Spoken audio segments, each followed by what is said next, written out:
Good morning बच्चों। Class BSc first year और BSc BEd second year के लिए ऑर्गेनिक केमिस्ट्री का हमारा कॉमन टॉपिक है एल्काइंस। कॉमन टॉपिक एल्काइंस की हम बात कर रहे हैं और जिसके पार्ट नंबर 3 तक हमने कर लिया। आज पार्ट नंबर 4 की बात कर रहे हैं और हमने शुरुआत की थी एल्काइन की रासायनिक अभिक्रिया।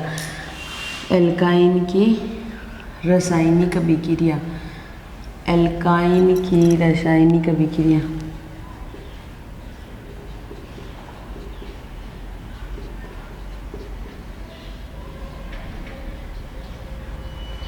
जिसके अंदर हम इलेक्ट्रॉन्स नई 6 प्रकार की रिएक्शन शो करता है, जिसमें फर्स्ट रिएक्शन को शो किया था, शुरुआत की थी इलेक्ट्रॉन्स नई योगात्मक अभिक्रिया।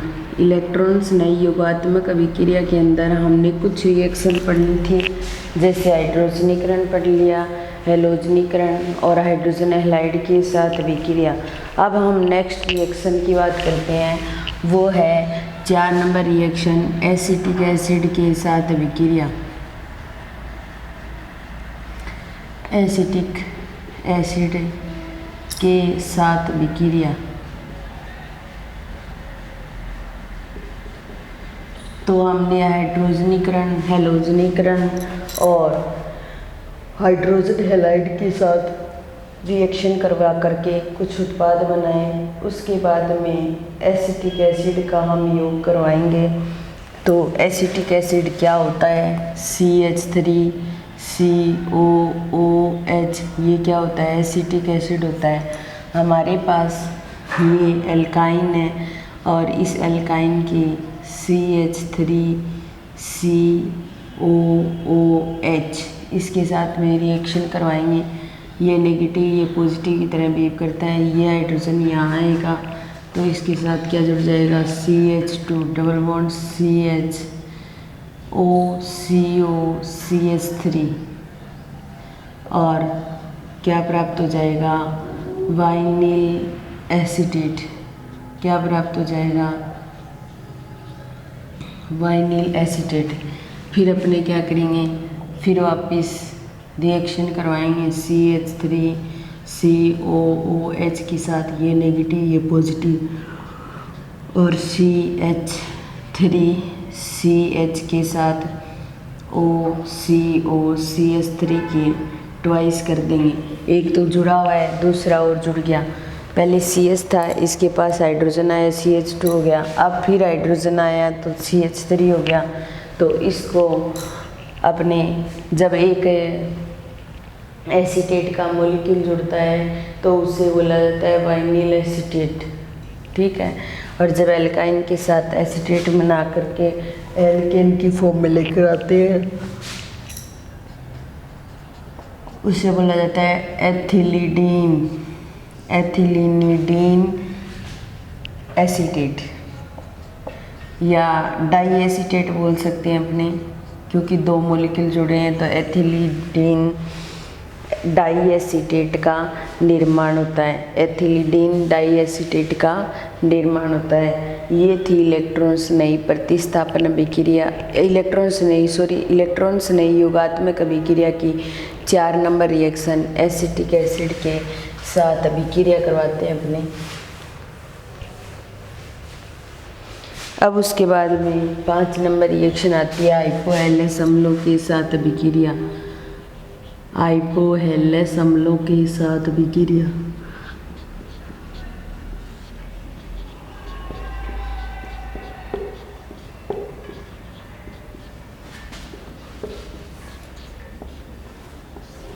जैसे HCl है, ये अम्ल है और इसके बीच में ऑक्सीजन लग जाए तो ये हाइपो होता है, तो ये हाइपो अम्ल हो जाएगा या हाइपोहेलेस अम्ल हो जाएगा, ठीक है ना। तो हम क्या करवाएंगे? HOCl के साथ रिएक्शन करवाएंगे। हमारे पास CH3C ट्रिपल बॉन्ड CH ये है हमारे पास, और इसकी रिएक्शन किसके साथ करवाएंगे? हम HOCl के साथ।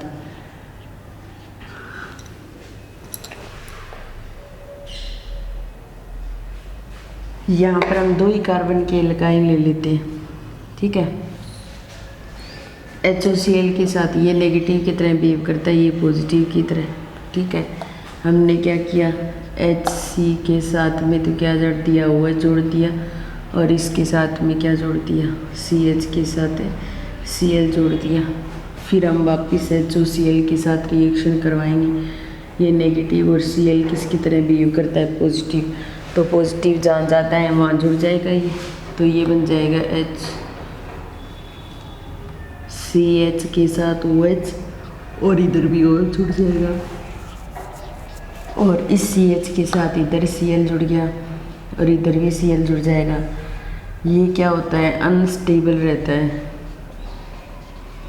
शीघ्र ही ये क्या करेगा, यहाँ से OH और यहाँ से H वाटर के मॉलिक्यूल को बाहर निकालेगा, और उधर क्या है Cl2CH, और आगे क्या है CHO, एल्डिहाइड फॉर्म में आ गया, तो इसको बोलेंगे डाइक्लोरोएसिटैल्डिहाइड।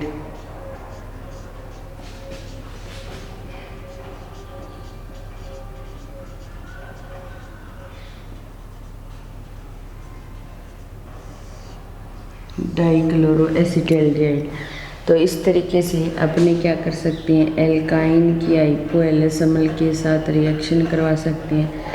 HO नेगेटिव, Cl पॉजिटिव की तरह बिहेव करता है, एक OH इसके साथ जुड़ जाए, HOCl के साथ फिर रिएक्शन करवाएंगे तो OH वहीं जुड़ेगा जहाँ पर पहले से प्रेजेंट है, और Cl वहीं जुड़ेगा जहाँ पहले से प्रेजेंट है। तो इस तरीके से हम क्या कर सकते हैं, डाइक्लोरोएसिटैल्डिहाइड का निर्माण कर सकते हैं।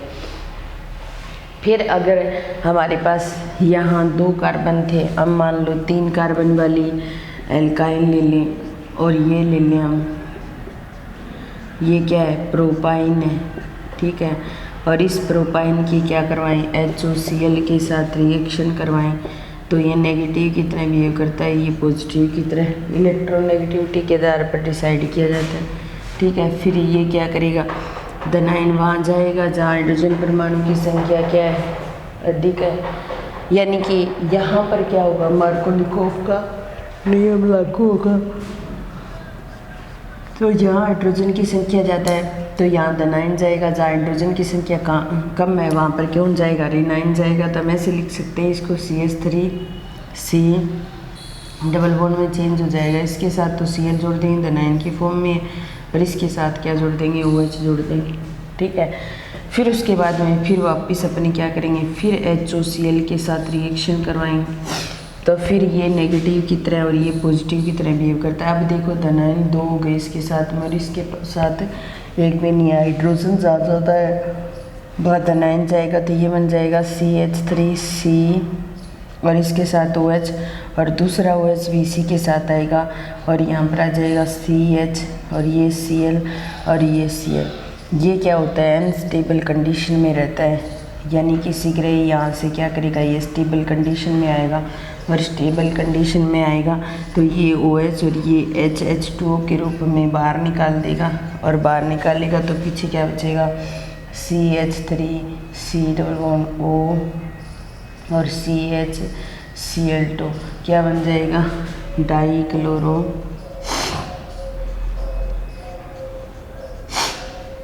डाइक्लोरोएसीटोन।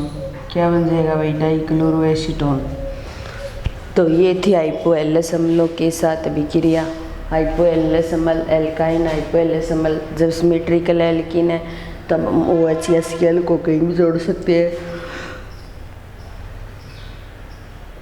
यहाँ पर मार्कोनिकोव का नियम लागू नहीं होता।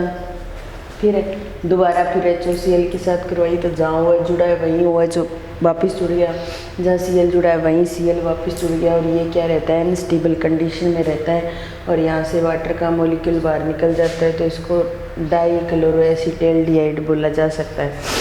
फिर उसके बाद में प्रोपाइन HOCl नेगेटिव पॉजिटिव इसके साथ में रिएक्शन करता है। रिएक्शन करने के बाद में जहाँ पर हाइड्रोजन ज़्यादा वहाँ धनायन जाएगा, जहाँ हाइड्रोजन कम वहाँ ऋणायन जाएगा।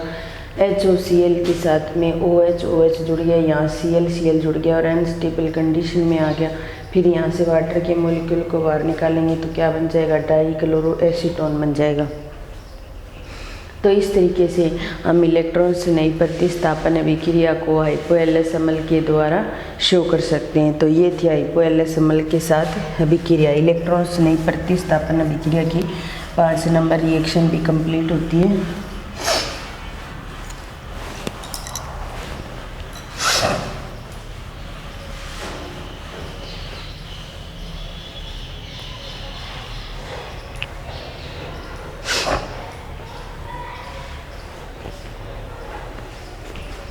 उसके बाद में नेक्स्ट रिएक्शन करवाते हैं हम सल्फ्यूरिक अम्लों के साथ अभिक्रिया, सल्फ्यूरिक अम्ल के साथ अभिक्रिया, अम्लों के साथ अभिक्रिया।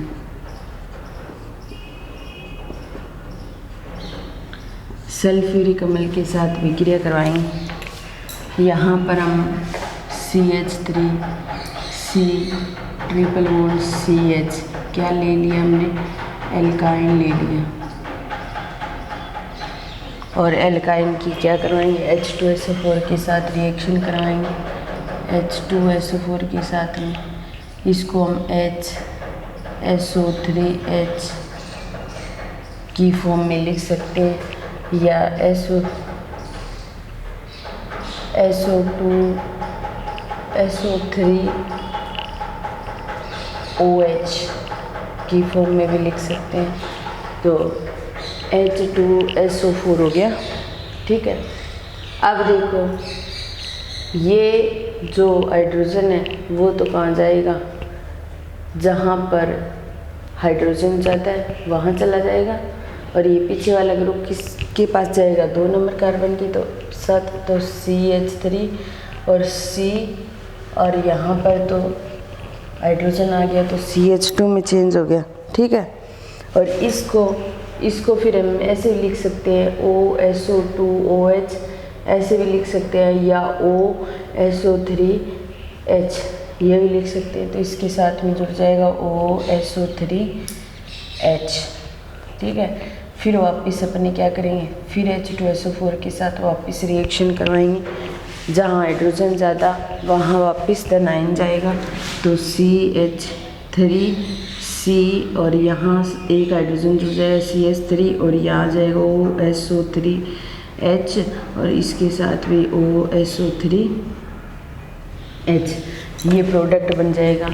अब देखो एल्काइन के साथ सबसे पहले हमने H2SO4 की अभिक्रिया करवाई और अभिक्रिया करवाने पर हमने क्या किया, एक हाइड्रोजन को उस कार्बन के साथ जोड़ दिया जहाँ पर हाइड्रोजन परमाणु की संख्या ज़्यादा थी, वहाँ पर तो हमने हाइड्रोजन को जोड़ दिया, और रिनाइन था उसको वहाँ जोड़ दिया जहाँ हाइड्रोजन परमाणु की संख्या कम थी। दूसरी कंडीशन में भी वैसे ही जुड़ेगा, और इस प्रकार हम एल्कीन के साथ में 2 सल्फ्यूरिक एसिड के मॉलिक्यूल जोड़ देते हैं और जोड़ करके क्या बनाते हैं,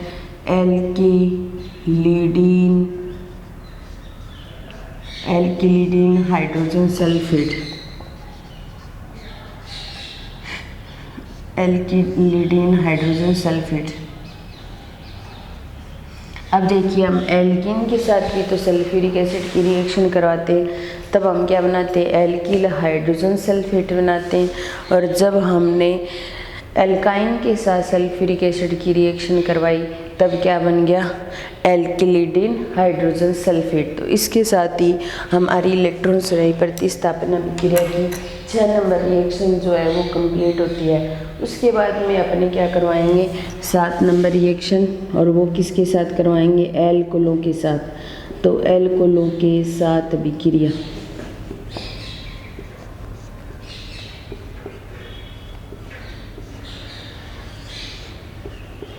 एल्कोलों के साथ अभिक्रिया। अब देखो हमारे पास में CH3 और C और ट्रिपल बॉन्ड CH, ये हमारे पास, और इसको क्या नाम दिया जाता है, एल्काइन, ठीक है। एल्काइन की ROH के साथ रिएक्शन करवाएंगे। ये पॉजिटिव की तरह बिहेव करता है, नेगेटिव पॉजिटिव की तरह बिहेव करता है, ये इसके साथ जाएगा और इसके साथ में OR जुड़ जाएगा, तो ऐसे लिख सकते हैं हम CH3 और इस कार्बन के साथ तो OR ये जुड़ गया और यहाँ डबल बॉन्ड आ गया CH2 और इसको नाम दे दिया वाइनिल ईथर। क्या नाम दे दिया हमने? Vinyl ether. हमने वाइनिल ईथर बना दिया। उसके बाद में हम क्या करवाएंगे, फिर वापस ROH के साथ में रिएक्शन करवाएंगे। रिएक्शन कराने पर ये डिनाइन की तरह बिहेव करता है, डिनाइन की तरह।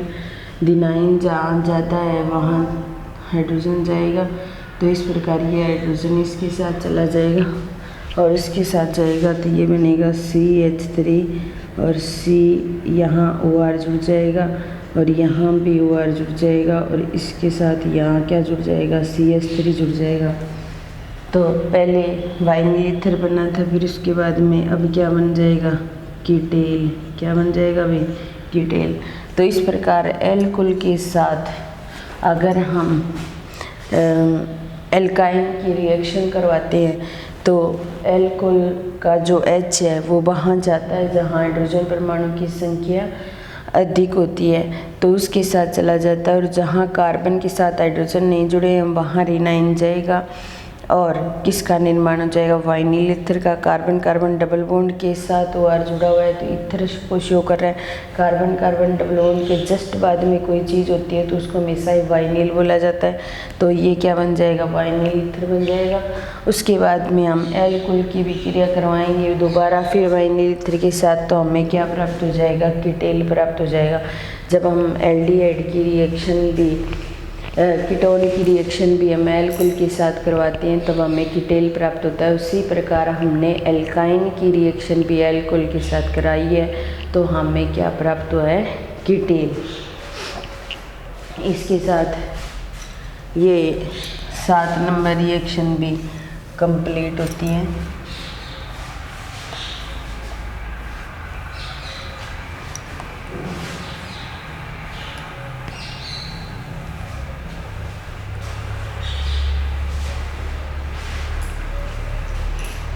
उसके बाद में नेक्स्ट रिएक्शन आती है हाइड्रोजन साइनाइड के साथ विक्रिया।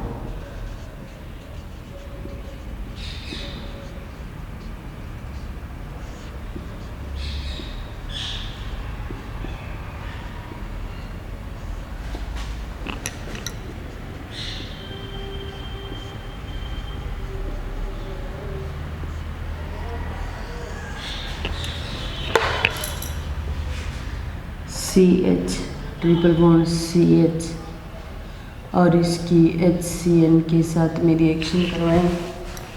HCN के साथ रिएक्शन कराने पर यहाँ पॉजिटिव और यहाँ नेगेटिव, तो एक कार्बन के साथ हाइड्रोजन चला गया, C डबल बॉन्ड CH और CN क्या बन गया, वाइनिल साइनाइड।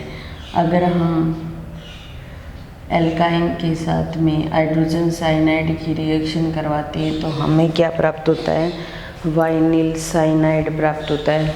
इसको हम आगे नहीं करवाते और आगे रिएक्शन नहीं करेगा, क्या बनाएगा, वाइनिल साइनाइड। और वाइनिल साइनाइड का अगर जल अपघटन करवा दिया जाए, अगर इसका जल अपघटन करवा दिया जाए तो ये असंतृप्त अम्लों में चेंज हो जाता है, CH2 डबल बॉन्ड CH और COOH में चेंज हो जाएगा।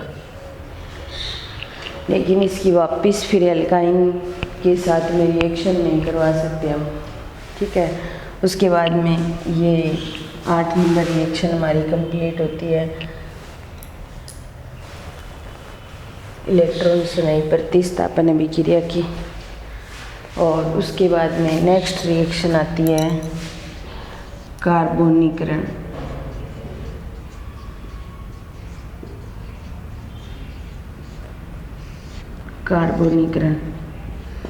कार्बोनीकरण का मतलब हो गया कि कार्बन से संबंधित कोई कंपाउंड हमें ऐड करवाना है। कार्बोनीकरण का मतलब है कार्बन से संबंधित कोई भी कंपाउंड हमें ऐड करवाना है। हम क्या करते हैं, एल्काइन लेते हैं और ऐसे एल्काइन के साथ कार्बन मोनोऑक्साइड की रिएक्शन करवाएंगे। एक बार तो हम वाटर की प्रेजेंस में करवाते हैं और दूसरी बार हम क्या करवाते हैं, मेथेनॉल की प्रेजेंस में करवाते हैं। तो दोनों ही कंडीशन में एक बार तो हमें कार्बोक्सिलिक एसिड का कंपाउंड प्राप्त होता है और दूसरी बार हमें एस्टर का कंपाउंड प्राप्त होता है। तो देखिए हमारे पास कार्बन कार्बन ट्रिपल बॉन्ड और इसके साथ CO और H2O की विक्रिया करवाएंगे और इसकी विक्रिया करवाने पर यहाँ पर एक हाइड्रोजन इसके साथ जुड़ जाएगा, CH2 आ जाएगा और CH के साथ COOH प्राप्त हो जाएगा हमें। यानी कि क्या प्राप्त हो गया हमें, कार्बोक्सिलिक एसिड का ग्रुप प्राप्त हो गया COOH, एक तो इसके साथ जुड़ गया और दूसरा क्या होता है, अगर इसको हम 3 कार्बन की फॉर्म में लें तो 3 कार्बन की फॉर्म में भी ले सकते हैं हम।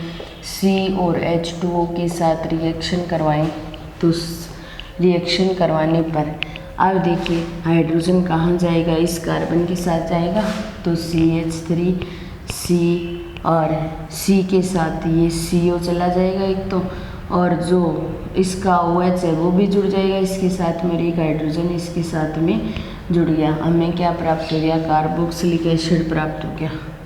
ठीक है, तो हम कार्बोनीकरण करवा रहे हैं। अगर कार्बोनीकरण की प्रक्रिया CO और H2O के साथ करवाई जाती है तो हमें कार्बोक्सिलिक एसिड प्राप्त होता है। क्या होता है, कार्बोक्सिलिक एसिड प्राप्त होता है। अगर एल्काइन की रिएक्शन, यहाँ तो CO ही है लेकिन इसकी जगह हम विलायक के रूप में CH3OH ले लें, क्या ले लें, मेथेनॉल ले लें, क्या ले लें, मेथेनॉल ले लें। और मेथेनॉल एक एल्कोहल है क्योंकि जब हाइड्रोकार्बन श्रृंखला के पीछे OH जुड़ा होता है तो वो एल्कोहल होता है, ओल लगता है जिसके लिए। तो CH3 यहाँ से एक हाइड्रोजन इस कार्बन के साथ आएगा और ये किस में चेंज हो जाएगा, CH2 में, और इधर O बच गया, OCOCH3 इसके साथ जुड़ जाएगा और क्या बन जाएगा, एस्टर। क्या बन जाएगा भाई, एस्टर। तो इस तरीके से हम क्या करवा सकते हैं, कार्बोनीकरण करवा करके कार्बोक्सिलिक एसिड और एस्टर दोनों बना सकते हैं। तो इस प्रकार हमारी इलेक्ट्रॉन्स नई प्रतिस्थापना विक्रिया के अंदर हाइड्रोजनीकरण, हेलोजनीकरण, हाइड्रोजन हैलाइड, एसिटिक हाइपोएलस अम्लों, सल्फ्यूरिक अम्लों, एल्कोहलों के साथ, हाइड्रोजन साइनाइड के साथ और कार्बोनीकरण 9 रिएक्शन कंप्लीट हो गई हैं। बाकी कुछ और रिएक्शन बची है वो हम नेक्स्ट क्लास में पढ़ेंगे। आज की क्लास तो यहीं समाप्त करते हैं। धन्यवाद।